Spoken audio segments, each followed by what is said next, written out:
welcome to This Day. Today is Wednesday, November 15th, and I'm Bobby Higgins. Coming up, we have Assistant Director of Maintenance and Construction, Ian Barnett, with the Director's Update. We got a lot of information coming your way, so stay with us for that. And taking a look at today's Stay Informed, we have the Aliso Creek Trail Rehabilitation coming up next week on Wednesday, November 22nd from 7 a.m. to 5 p.m. A portion of the Aliso Creek Trail between Avenida Sevilla and the Aliso Creek Bridge will be temporarily closed for paving work. You can still access the trail via the parking areas through cul-de-sacs 12 and 60. For additional information, contact Eric at 949-597-4625. And now taking a look at the weather, it's still looking pretty nice out there right now, but it'll be mostly cloudy and we should have some rain coming later this afternoon and evening, about a 60% chance with a high of 70 and a low of 53. Thursday will be partly sunny and cloudy with a high of 71 and a low of 57. There may be a brief shower or two in the morning. On Friday will be mostly cloudy with a little bit of rain, and going into the weekend on Saturday it'll be partly cloudy with a couple of showers, about a 70% chance of rain on Saturday, and Sunday will be partly cloudy. And now looking at the sunrise and sunset, we have a picture here from Diane, and this is coming from the Sherman Library Gardens. Such a beautiful picture, koi and turtles. Your sunrise this morning was at 6:21 a.m. and your sunset is at 4:48 p.m. If you'd like to share your photos with us here on This Day, please email them to us. We'd love to see them at Laguna Woods Village TV at gmail.com. Up next is the Director Update, so stay with us. But first, let's take a look at today's meetings.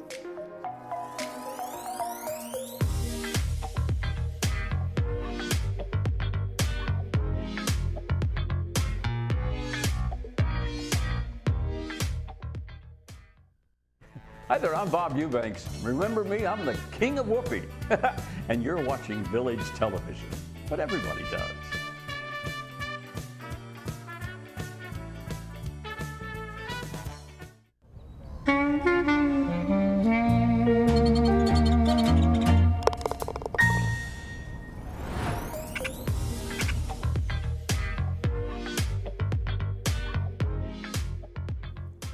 Welcome back to This Day. Joining me now is Ian Barnett, Assistant Director with Maintenance and Construction. So nice to meet you. Thank you for coming in today. Thank you for having me. Yeah, so I know we're close, like 1 week out for Thanksgiving. Any plans you have coming up?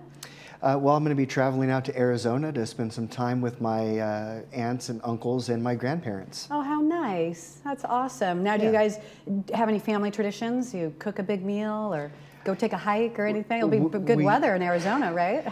You know, unfortunately, the big family tradition of all of the family extended coming in, you know, that kind of went away. So now it's just a small get-together with our immediate family, but we do go for a hike every year. Ah, that's awesome. Yeah. That's great. Yeah, well, sometimes smaller parties can be funner. I like it smaller when you all can sit around a table and you all can talk. So less cleaning. Yeah, that's true too. Yes. I remember one year my kids were little and I said to my mom, I said, I think we're going to use paper plates this year. Like, I just can't do it. And she was like, what? No way. And so she handled the cleaning. That's perfect. So getting into business, department structure, how is the maintenance department structured? Well, as you can see on the slide here, we have the administrative, facilities, engineering, and maintenance.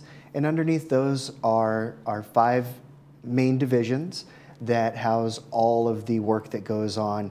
Capital projects, the manor alterations where they get their AOKs from the mutuals to do any kind of improvements on their own. Damage restoration that takes care of any of the water intrusions, accidents that may happen.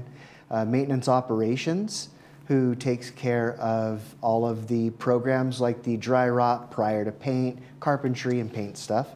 And then maintenance services, which takes care of all of the other plumbing, electrical, GRF items that they take care of for the clubhouses.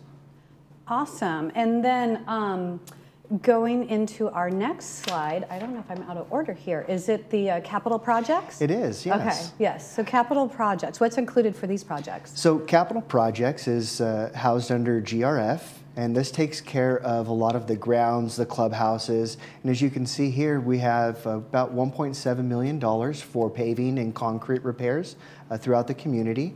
There was a $2.9 million enhancement and improvements to Clubhouse 1, $375,000 driving range improvements, and a $2.6 million improvement over at one of the other clubhouses. I believe that's Clubhouse 1 as well.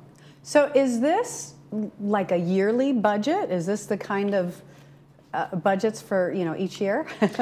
The budgets fluctuate depending on what items need to get taken care of that year. It all goes through an approval process with the board of directors for GRF, and they have to approve all of the capital projects for that year. Okay. Wow, well, there's a lot of things getting done this year. That's great. And so manor alterations, what's happening with the manors? So manor alterations, there's been quite a few enhancements there. There was quite a bit of a backlog at one point, and with a partnership between our other assistant director, Mr. Bart Mejia, and the managers of alterations, they were able to streamline and get about 1,400 mutual consents through the system up until September here. There's been some customer service improvements where they update the website in real time that shows the status of the mutual consents that the folks are asking for. They've focused on incoming calls and emails to better assist the community. One of the biggest enhancements, though, was the inclusion of a representative in the customer service area of resident services at Window 7. And that has been instrumental on fast tracking the process for the residents. Oh, wow, that's great. That's good news. You never want to stand in line a long time, right? No, you don't. So anything want to that get can it make done it more efficient. Right. I do want to put out there, save the date though. Yeah. There's an AQMD asbestos removal town hall that is scheduled for February 24th next year. And that's really important for residents that may want to show up and learn more about the process of asbestos removals when it comes to manor improvements or alterations that they may want to do. Okay, yeah, that's a good note. Keep that in mind, February 24th. And now moving to damage restoration. Right, so damage restoration takes care of all of the moisture intrusion events that happen whenever there's a plumbing leak, unfortunately. But somebody's got to take care of those repairs. And the restoration of mutual property when there is any kind of an accident, unfortunate events of fire, or any kind of damage, they have to step in and they make it whole again, repairing the building. There's also reimbursement cases going on to recover money from the damage restoration that may be as a result of the residents' errors. And so far, that's cleared more than $725,000 in reimbursements to the mutuals. Wow, that's great. That's wonderful. And so now maintenance, service, and operations. Yeah, so maintenance and services and operations is probably the largest of the, well, not probably, but it is the largest of the maintenance and construction department. And these folks take care of all of the facilities, GRF equipment, HVAC, commercial appliances, the pools and the spas, heaters and the boiler equipment. It's also plumbing and electrical, doing maintenance and repairs on all of the manors for anything that is mutually owned, but also there's chargeable services that we do for the members for things that they may own, alterations and such. So residents can use you guys for their own personal repairs that they need as well. It's not like they have to contact an outside. Not at all. Yeah. We take care of quite a bit of items for the residents, and on both the documents for United and Third on the website, there's a section under policies and procedures that will have maintenance, non-emergency, chargeable services that they can look up and call resident services to schedule those. Oh, that is so nice and so convenient. I mean, especially just to know the safety, knowing like, okay, I can call this company, or I can call and get it taken care of. And I know that's always a problem sometimes. Like my mom, with her at her house, she's like, who do I call? Where do I find a worker? That, all those things. So. And if they have trouble finding that, they can always make a call to resident services. They have all that documentation, and they can help the residents through that process as well. And so these 45,500 work order tickets. Yeah. So those were some of like the personal, but also the ones that are mutual. Or is that just the? So out of that number, you're looking at about 4,300 of those being mutual repairs. Okay. Very small number of chargeable services. We would love to have more chargeable services, but it's not mandated that they use us for any of their personal items. Right, right. Wow, I mean, that is awesome. That's a lot of work that's getting accomplished. It is. It is quite a bit of work. Yeah. And so now maintenance on, this is more exterior things. Some exterior and some interior of the building where it's owned by the mutual. This area covers fumigation of the buildings. 96 buildings were done through the community for just over $500,000. Dry rot and exterior paint, there was 135 buildings covered at a cost of a little over $5 million there, $5.5 million. And then the epoxy lining for both the copper water lines and the waste lines. That's a huge thing that the mutuals are investing in, and in my opinion, it is absolutely needed, and one of the best ways for them to spend their money. As you can see on the slide, the repair to the pipes makes it look almost brand new and protects it for another 50 to 75 years. Wow, that long. Yeah. Because when they first put in the pipes, it's like 30 years before they maybe start getting pinhole leaks and that kind of thing? It really depends, because there's a lot of pipes in the neighborhoods that are, more than 60 years old, and they're still in great condition. Okay. Sadly, it's just, you can't really pinpoint where those are going to happen. Yeah, and that would be a huge job to repair those. So this is preventative, and it is. Like you said, it lasts another 50 years. Yes, that's great. And for a fraction of the cost of replacement. Yeah, that's wonderful. And then the last thing you wanted to go over, I believe, is the solar and energy programs. Yeah. So there's monitoring the facilities.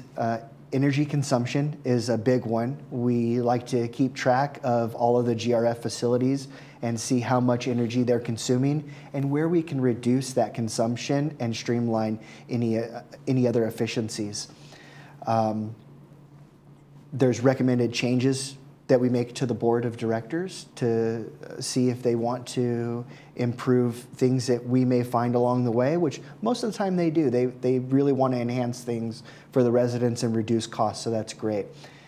There's monitoring and auditing of the utility bills, the tariff and policy changes and rebates, perform the electrical vehicle charging station administration. There's quite a bit that goes on with that, right? We have to make sure that we're charging enough to pay for the energy consumption when people are charging their vehicles. We also manage the solar power operations and maintenance contracts. Combined between United and Third, they've generated over 1.5 million kilowatt hours, which is a huge, huge savings this year alone. And over the lifetime, they've done 13.5 million kilowatt hours. And that's a huge savings to both of the mutuals when those rebates come through. Okay, wonderful. How long has the solar been being used by United and Third?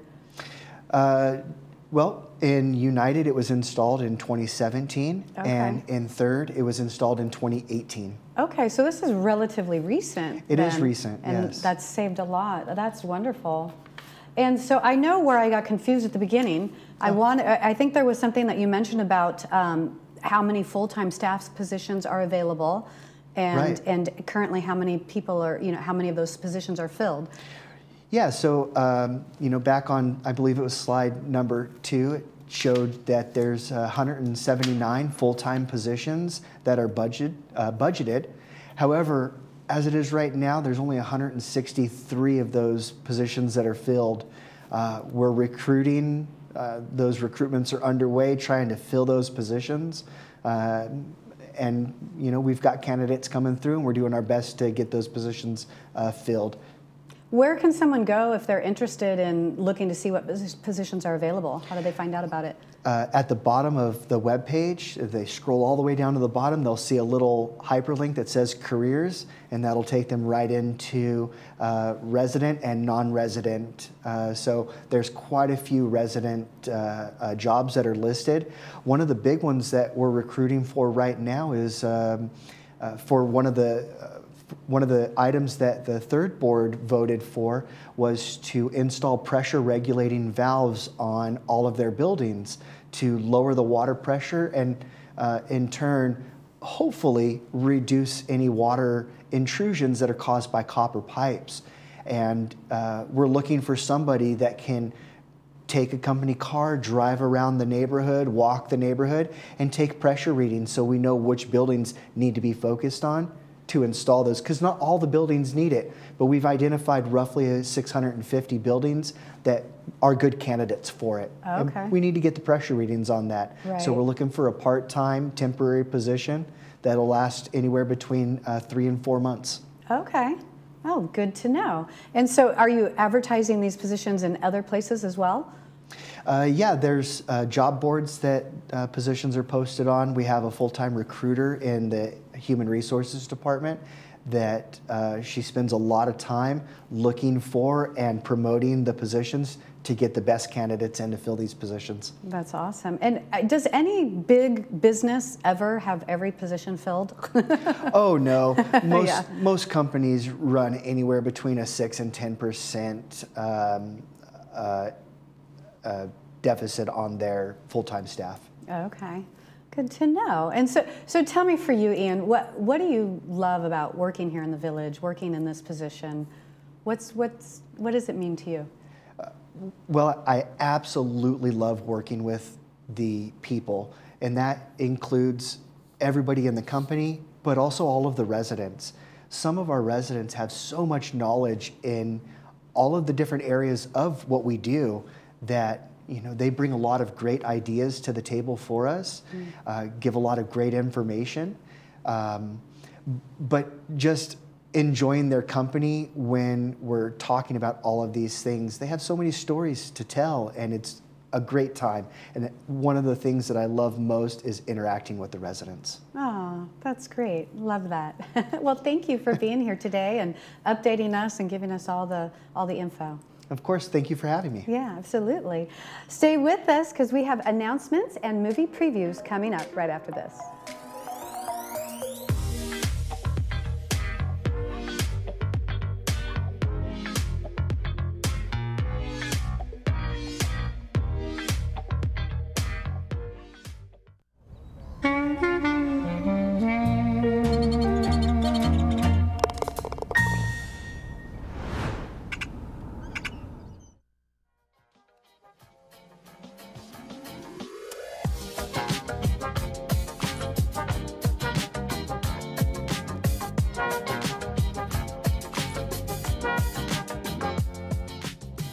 Hello everyone, I'm Bobby Higgins and we are here at the driving range at Clubhouse 7. It is a beautiful sunny day, just perfect for the grand reopening of the driving range. We've got the ribbon cutting and the first ball to be hit, so let's go check it out.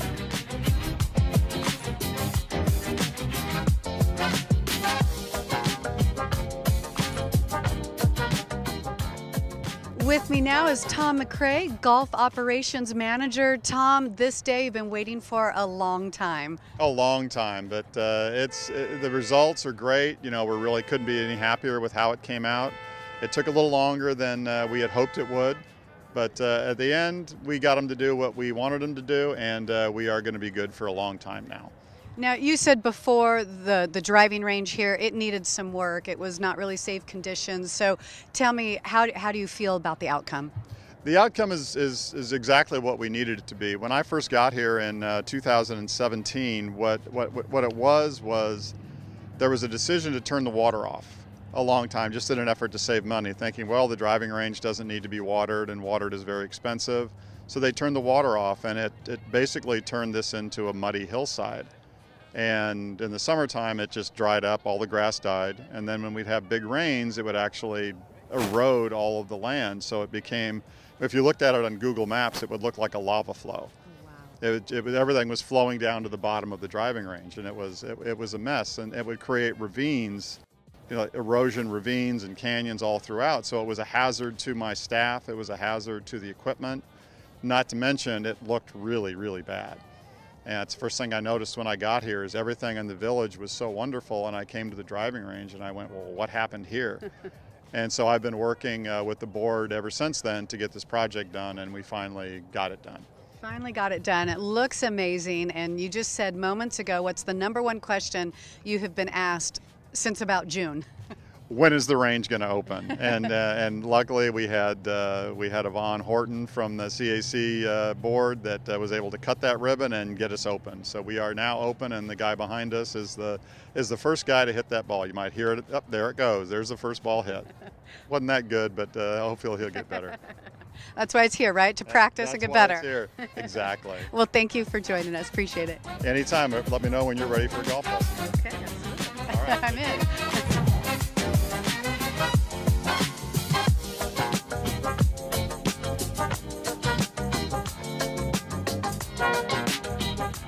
With me now is Paul Santoro, president of the Men's Golf Club. Paul, such an exciting day. Everything looks really great, and it's nice to, have the amenities improved like this. What do you think about this? It's a fabulous day. It's a fabulous day for the entire community. The amenities here are beyond reproach. And we're grateful that they can invest in the amenities and keep them in top condition. Absolutely. It's really important for the community as a whole. And you were just telling me about how many members are in golf and is with the association, and how much does this mean to you and everybody that likes to golf? Well, it's really a day we've been waiting for quite some time, as Tom mentioned. It's really important to get out and have exercise and stay active, and there's a lot of active members in the community. There's over 3,800 registered golfers that play on our main course. We have 360 members in our men's golf club. The ladies club has about 150 to 200, and then there's a 9-hole club, 2 9-hole clubs for the men and ladies. So between all the golfers here, over 3,000 golfers, this is a very important day for them. Absolutely. Absolutely. Well, thank you for telling us and talking with us today, and enjoy the new driving range. I will. Thank you so much for your time.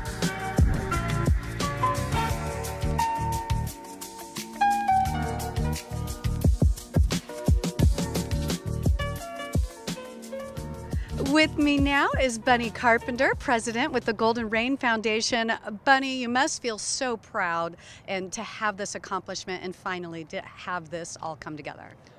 Absolutely. It's been a long time.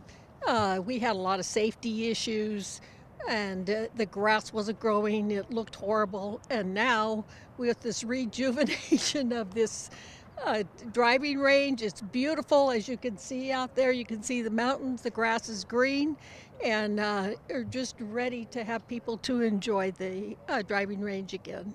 And this was a long project, even before the closure in March. This was years in the making. Absolutely. It took us quite a long time. We first had a contractor that came in and wanted to completely redo the driving range, and then there was questions about, well, do we need to have this done? Do we need to have that done? And we had to consider all the safety issues. So that is really the reason why it took so long, is because of trying to solve all the issues that we had. What is this going to mean for the community now? This is so much part of our amenities, and people come here, not only to just hit a ball, but they come here to socialize. You can see you have your clubhouses here. They come here and gather together. So it's just another one of the great amenities that we have for our seniors to enjoy. Well, this is awesome. So excited that it's finally open and the first ball has been hit. So definitely a beautiful day. So yes. Thank you for joining us. Thank you.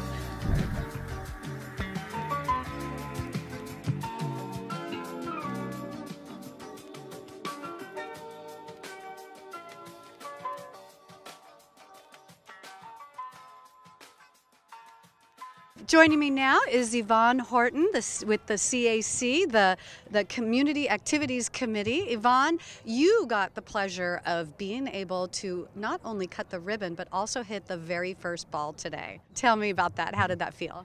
Oh, well, it felt great. I used to hit here a year and a half ago, and it was nice to be able to do it again. You know. And I was the only one that brought a club of...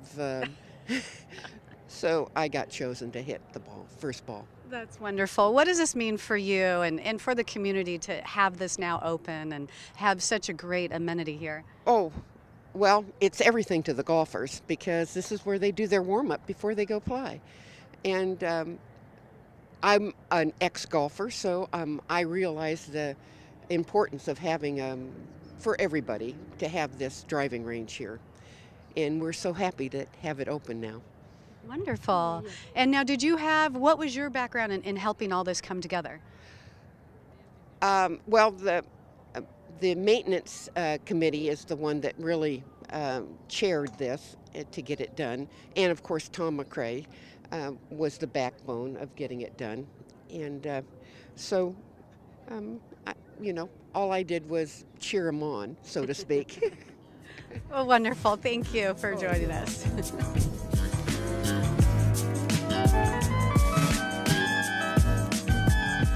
Thank you so much for joining us for the re-grand opening of the driving range. It's been closed since March 16th, but it is now open and in business, so come check it out.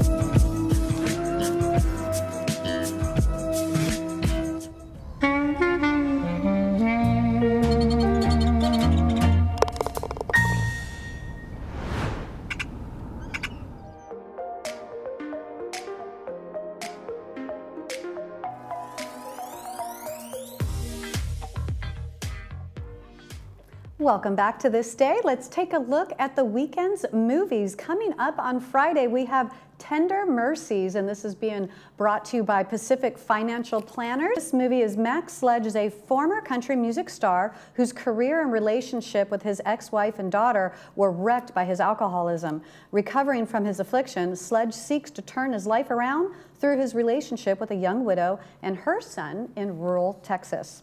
And then moving to Saturday's movie, it's Sunshine Cleaning and is being brought to you by RadNet. This story revolves around two sisters who start a crime scene cleanup business. And taking a look at today's weather, it's still nice out there. Clouds are coming in. It's going to be mostly cloudy, and we'll have a little rain this afternoon, evening, about a 60% chance. We'll have a high of 70 and a low of 53. On Thursday, it'll be partly sunny and cloudy with a high of 71 and a low of 57. There may even be a brief shower or two in the morning on Thursday. Friday will be mostly cloudy with a little bit of rain, and going into the weekend on Saturday, it'll be partly cloudy with a couple of showers, about a 70% chance of rain for Saturday, and Sunday will be partly cloudy.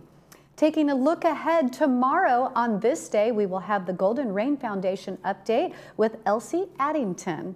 That's it for us here on This Day. Be sure you check us out again at 12:30 and 5 p.m. daily, or you can check us out anytime 24/7 on YouTube on Village Television's YouTube channel. I'm Bobby Higgins. Have a great day, everyone. We'll see you tomorrow.